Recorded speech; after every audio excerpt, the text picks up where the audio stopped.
ഇന്ന് ചെയ്യാൻ പോകുന്നത് ഒരു എക്സ്പെരിമെൻ്റ് ആണ്.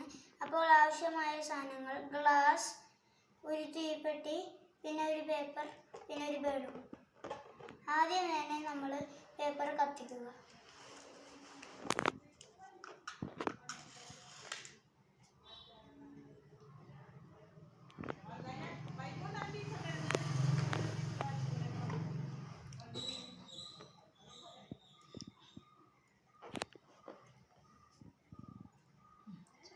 പേപ്പർ കത്തിത്തീർന്നതിന് ശേഷം ഇത് വെക്കുക.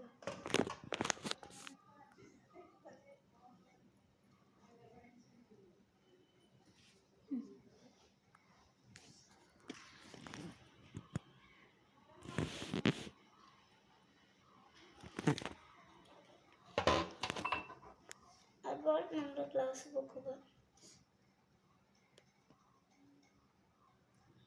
ഇതാണ് നമ്മുടെ എക്സ്പെരിമെന്റ്.